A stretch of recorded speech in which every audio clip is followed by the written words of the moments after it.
starting with zero. With zero or no.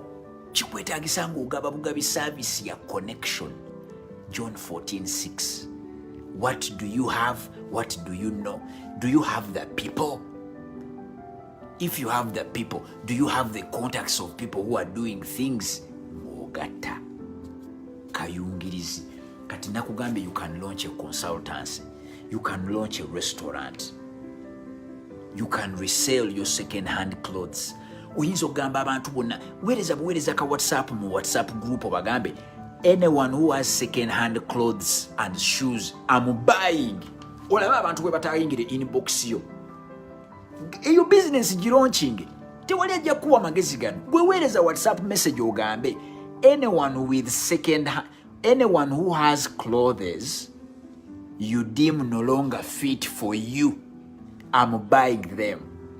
Mu WhatsApp group abantu bagenda kuyingiza inbox obagambe kale bwe zibanga tonkubira ku bifaananyi bagenda kuba ebifaananyi olabe engatto ez'akabi otandika okunegotiatinga engatto gye yagula mitwalo 10 ogenda muwaamu 2 ogenda muwaamu gumu kitundu zino esaati abantu ze batayagala zikubyeko mu bisero otandika okubawaamu obusente obutono.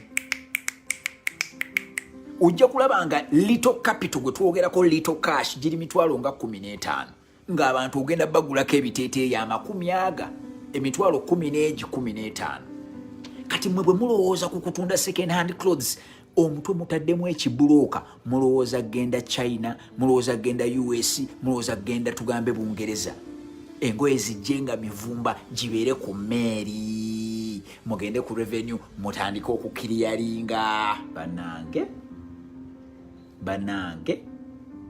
you can't start where you are finishing oli mu kumaliriza.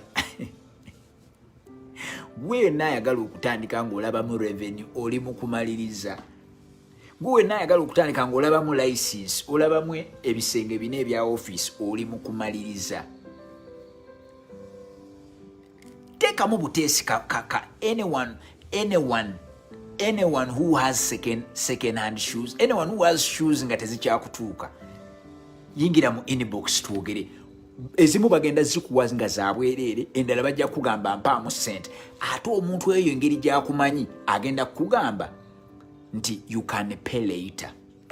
Banange you can pay later. Olyoka obikuŋŋaanye owa boda abikima abireete wakaawo obyoze obikube eddagala oddemu obikube ekifaananyi obizze ku mutimbagano.